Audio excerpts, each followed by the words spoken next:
Pasha, how does your spouse handle like everything? I feel like he's amazing. He's like right by your side through everything. My husband was my friend, classmate, and when I was diagnosed, he was there for me. Oh. At that time, I just wanted children. I didn't want it to be his girlfriend. But I told him that I had scleroderma, and I told him I was dying, and he accepted it. So I believe, like, for any relationship with scleroderma patient to, run on a long term, intimacy, talking about it with the partner, and understanding is very important. There was a time where I had a fiance, and my fiance ran away after he knew that I had scleroderma. Oh my! Wow. So my husband has been a blessing. As she was talking, like she was dumb. Nothing like I dumped him, but I think it was a good point to move forward. If there is a person who's not accepting you as you are with scleroderma, it's okay to move on. It's not your fault.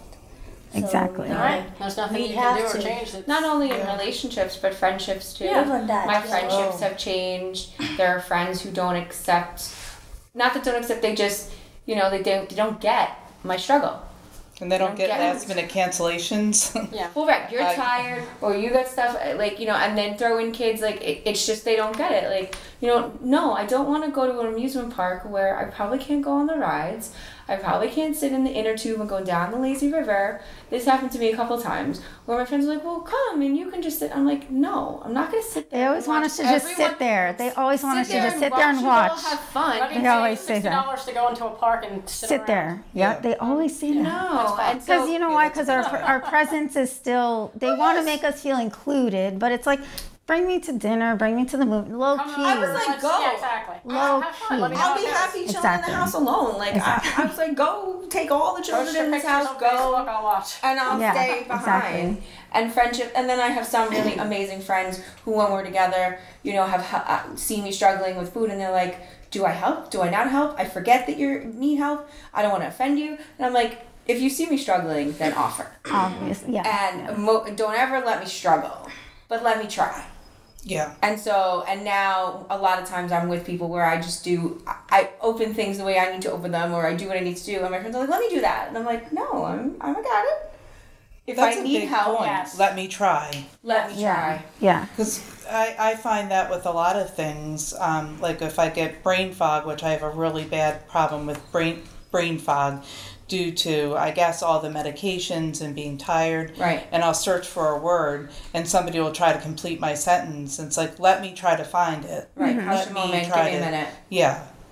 Let me try. Yeah, because we're running on a different scale than everyone else around us, And sometimes I think people forget that.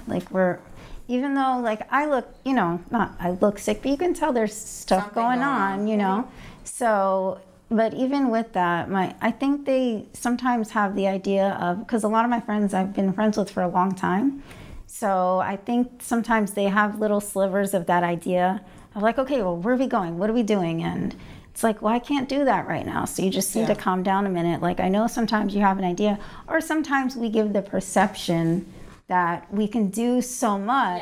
Yeah.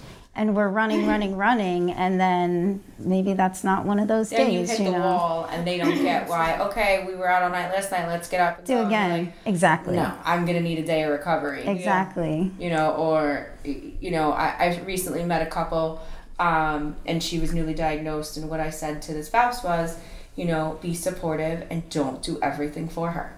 Mm-hmm. Let her continue to try, continue to use your hands, continue to do all the things that you can do so you don't lose your identity, you don't lose who you are, because that's really important. Yeah. I found my independence again after my separation and divorce, and it was great.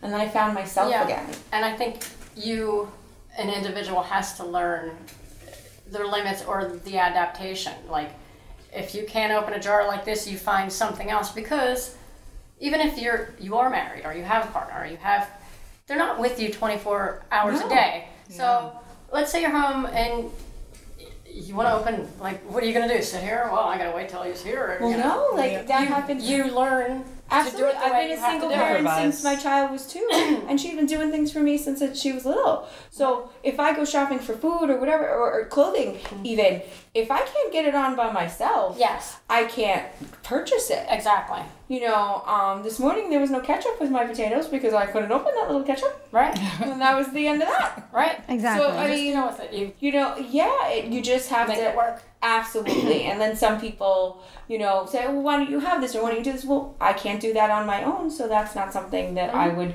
be interested in, or places to go, or I couldn't sit up high at a fancy concert because I'm a high fall risk, like, or I'm afraid and I can't hold on to the railing. Like, it's just not feasible. Yeah. And sometimes my partner right now, he'll say, well, I understand. And I'm like, you don't really get it. Yeah. He moved like things in the kitchen and whatever, and I'm like, well, you gotta like recircle that, and you know, let's get back to Yeah. reality where I'm not gonna be able to grab that.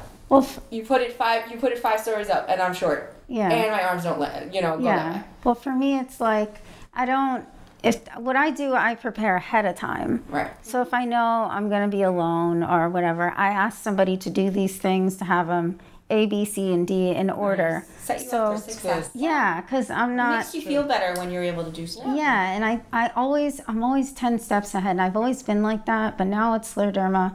You learn, because when you're in that moment of sheer, utter frustration, and you can't do something right when you want to do it, You're so frustrated. Yeah. So angry. and you learn, like, okay, I don't want this to happen again. I still forget, sometimes, because I'm human, and there's still a little bit of the old rewiring in there that, I just forget sometimes. And you don't want to be sick. You don't want to be Exactly. handicapped to where you Exactly. can't do what you want to do when you want to do it. Certain That's parts my of point me. exactly. Yeah. My apartment, my house is set up for success for me every single way.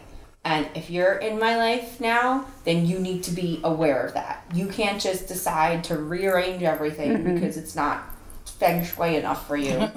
But I have to be successful. And the successes that come with creating you a 6-course meal with plastic silverware is amazing. And I'll take it. Exactly. And that's I Exactly. make my things in my crock pot, and I'm excited, and I can make you a banging lasagna, and I'm good to go. Let's do it. Yeah. You know? Can we come over for dinner? Yes. Right? Seriously.